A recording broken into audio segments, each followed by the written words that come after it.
Welcome back to Bumblebee. I'm your host, Taylor McWaters. And I'm your host, Kyle McWaters. Here are the top 10 luckiest people in history that survived the impossible, Part 2. Number 10, Harrison Okean. In 2013, Harrison Okean was busy living his life cooking for the crew of a tugboat that he worked for, when an ocean swell came out of nowhere and slammed into the side of the boat, immediately capsizing it and sending it sinking into the ocean depths with all 12 on board. The entire crew, sadly, locked in their rooms asleep as they sunk towards the bottom, except Harrison. It was at this moment Harrison found himself doing the do on the toilet. He was literally sitting there when the boat got hit. When the vessel finally sank to the bottom of the ocean, Harrison was lucky enough to swim up into an air pocket where he could breathe and wait. He survived 4 days like this. No food, no water, and literally no air. It's like a Jordan Sparks song. He was unaware a rescue team was searching for him and was about to give up hope when they discovered him. He was only minutes away from death from the nitrogen buildup. They swam him up nice and slow, and he made a full recovery. And then became a commercial scuba diver 2 years later. That's a man right there, just facing his fears head on, you know? Just getting right back up on that horse, Harrison. I love it. Number 9, why dogs are awesome. Okay, this next one here comes from username GravyLeg. Great name, also big fan of gravy. Let's dive in. They say I was at a friend's cabin and I went squirrel hunting alone at dawn with his dog. I had been in the cabin for a few days and I thought I acquired a good understanding of the local area, right? Okay. After about an hour of trekking through a moderately heavy maple forest, I realized, yep, I was lost. There was no cell phone coverage, I had no compass, and the sky was overcast. The sky is otherwise doomed. It is a terrifying feeling not knowing where you are or even which way is north. I wandered around aimlessly for another hour looking for any familiar landmark, but I was getting nowhere. Out of desperation, I turned to the dog and in an upbeat voice I said, "Let's go home, time to eat!" And then the dog quickly turned around and then just booked it one direction over a ridge. Then 15 minutes later, we were both back at the cabin eating. I still remember how I hooted once I knew I was safe. Yeah, man, hoot and or holler. You deserve it. You both deserve it. That dog deserves all of the treats, all the milk bones. Here you go. Thanks for sharing. I want a dog now. Damn it.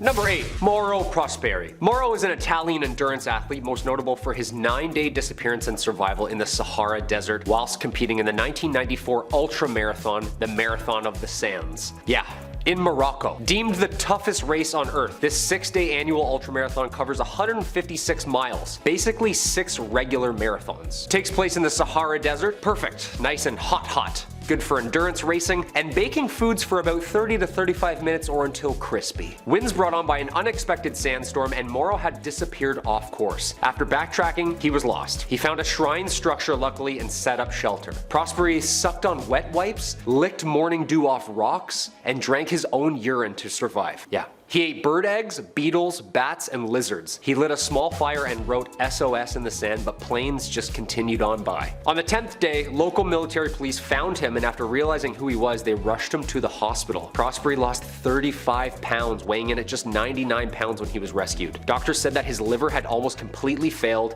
and hospital staff gave him 16 liters of intravenous fluids. 6 marathons. Desert. Dude, I'm thirsty just thinking about this. We've done an ultra marathon. Once, but like, man. Dude, in the desert? Yeah. No way, dude. Number 7, Truman Duncan. Back in 2006, Truman Duncan was working in the rail yards in Cleburne, Texas. And during his shift, Duncan was hitching a ride in the front of a train car that was heading towards the repair dock, when all of a sudden the 38-year-old just slipped off. Because sometimes that happens. It's as terrifying as that is. He tried to run backwards and catch his footing, of course leaping out of the way of the train. That was ideal, but his lower half still managed to get caught underneath the wheels. And for 75 feet, Duncan was dragged until the rail car came to a complete stop. His body was cut nearly in half with only one leg attached by a single muscle. Duncan at this point was still able to call 911, and while they were racing to the scene, he made another call, but this time it was to talk to his family. Duncan recalls the horrific experience, saying the pain was real severe and then it just kind of wasn't there. He wanted to make sure he could stay awake because in his mind that was the only way he could see himself surviving. More than fair. After getting a double amputation, Truman was given the best of medical care from the staff at Fort Worth Hospital and luckily was able to see his family again. This is wild. That's insane. Number 6. Peter Skyllberg. Peter's a 44-year-old Swedish man who was miraculously found by 2 local snowmobilers in 2012 after being trapped inside his broken down, snowed-in car and was barely alive when they reached him. Living off a diet only of handfuls of snow and what little snacks he had from the commute, Peter was emaciated, dehydrated, and barely conscious when rescue responders pulled him out. Newspapers read, "Local has been pulled barely alive from the snow-covered car, having survived on nothing but snow for 2 months in sub-zero temperatures." That's a headline. Experts think that he went into a kind of human hibernation, which slowed down his metabolism, and the igloo effect of him being under so much snow insulating it as a shelter. Pictures of the interior vehicle show that the dashboard and seats were covered in ice after temperatures plunged into the -30s. Dude, I'm Canadian. That's cold. Bear Grylls and Survivorman went on both to educate people on how to survive in a sub-zero trapped car because of this dude. Like, how sick is that? Just Bear Grylls? Okay, just make sure you've got some wet wipes in the car.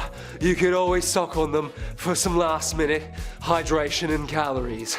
Number 5. BJ Penn. Yeah, when MMA legend BJ Penn posted photos on Instagram covered in bruises, normally you wouldn't think anything of it. But a couple years ago, fans were shocked to hear his survival story after a wave pool sucked him into the engine room. The former 2-division UFC champ shared photos of his face, back, and head scraped up from this horrific story. The actual incident happened a year prior at an undisclosed wave pool. Penn recalls surfing for about an hour before the line began to get long. At that point, he swam to the wall of the pool to catch up with the owner, but suddenly Penn and a surfboard just sucked under the cement wall, just like that. This all happened while it was building up for water for the next big wave, right? It's one of those big wave pools that just sends one of the massive ones. Penn shared that he felt like he was going to die. He says, quote, "I remember feeling like I was getting sucked into a pipe, and at that moment I got scared. It ended up pushing me into a big dark cement room that fills up with water to push the next wave out for the wave pool." I'm like getting distracted saying this. This is the worst thing I've ever heard. "It felt like I was in the movie Saw or Final Destination," end quote. The fighter was on antibiotics for 3 weeks after the incident and even chose not to include the name of the water park involved because he's an OG and he's just happy that he got out alive. You're a champ.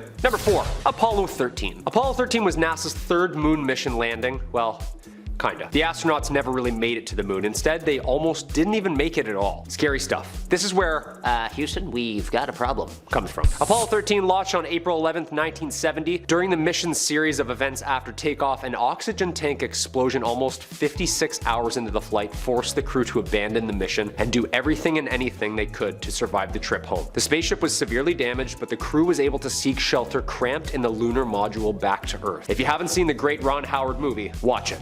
It's amazing. NASA investigated what happened while they were up there and said that wires were exposed in the oxygen tanks, and because of a combination of manufacturing errors, the spark from an exposed wire in the oxygen tank caused a massive fire and explosion, ripping apart half the spaceship. Nothing like being in the cold void of space and needing a fire truck, huh? James Lovell, Fred Hayes, and Jack Swigert put their heads together with NASA, and with a few on-the-spot physics equations, they were able to keep the ship together until it splashed down on Mother Earth. Number 3. The Robertson family. Of course, we have to mention. Back in 1971, Dougal, Lynn, and their 4 children, Anne, Douglas, Neil, and Sandy, they all set sail on what was planned to be a trip around the world. It's supposed to be a lovely time. Aboard their 13-meter boat, the Lucette, they traveled through the Caribbean and then across the Panama Canal to the Pacific, right? That was the goal. A year and a half went by, they were en route through the Galapagos, and one of their daughters, Anne, who was 18, should left the voyage in the Caribbean. She's like, you know what? This actually isn't the greatest time, and my ass hurts, so I'm gonna get out. I don't want to sit on any more waves. I feel sick. And then in Panama, they took on a hitchhiker named Robin Williams. Not that one, of course not, obviously. Just a wild name. Then west of the Galapagos Islands, a pod of killer whales hit the boat, and then wood began to crack, and then the boat subsequently started to sink. They all moved to the inflatable life raft, but after 16 days of using their own breath to keep inflating it, the 6 of them were then forced to move into an even smaller dinghy. Then they somehow survived for 38 days while sailing to the center of the Pacific, just in hopes of something happening. All they had to drink was some water left from the Lucette, with turtles being their main and only diet. After 38 days, they were finally and thankfully spotted by a passing Japanese fishing trawler. Number 2, Trainspotting. This next story is horrific, and I know what it's like to be seconds past something that could have killed you. Taylor knows. I just moved at a construction site when an I-beam crashed down literally where my footprints had just been seconds before. Yeah, true story. I took an early week that day. This next story is from Reddit user Working 8 Days a Week. I love the name, dude. It's from 9 years ago. It says, I was driving home at 3 a.m. through some country roads with my friend. We had radio blasting. We crossed a railroad crossing that did not have lights or barriers. Right after we crossed it, I saw the train fly right behind us in my peripherals. My friend who was driving stopped the car. We must have both caught sight of it as it passed. We looked at each other, then simultaneously looked behind us in horror as we saw the train rushing by. We never even saw it ahead of us. I guess we weren't paying attention. We never heard it because the radio was so loud. It was so shocking to see this train behind us as if it appeared out of nowhere. We missed it by seconds. We barely cleared the tracks. It's crazy how close we were to being slaughtered that night. Finally, a month later, lights and a barrier were put up. Yeah, that's absolutely terrifying. That's like the Fast and the Furious, but like terrifying and furious. Not cool. Train tracks and stunts and stuff, you know? And finally, number 1, Riptide. This last one terrifies me the most. I don't know if you've noticed the theme here with my picks, but a lot of swimming stuff I just can't do. Worst fear is drowning, hands down. And I also almost drowned when I was younger.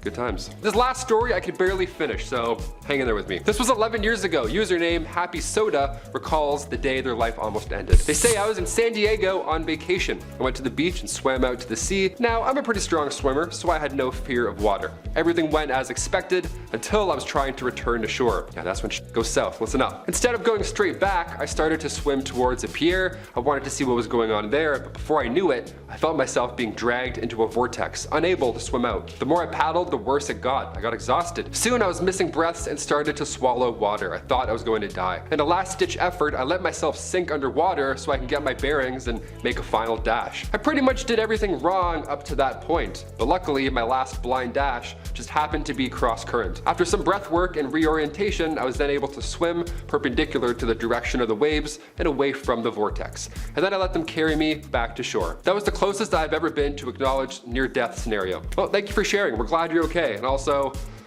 like, I'm doing this because I'm stressed. I can't breathe. That's my arms now for the rest of the day. I'm like, yeah, what's up? It's a bus ticket? Thanks. That was our list. That's some impossible stories there. Lucky people, you know the drill. If you want a part 3, comment down below. I've been your host, Taylor McWaters. And I've been Kyle McWaters.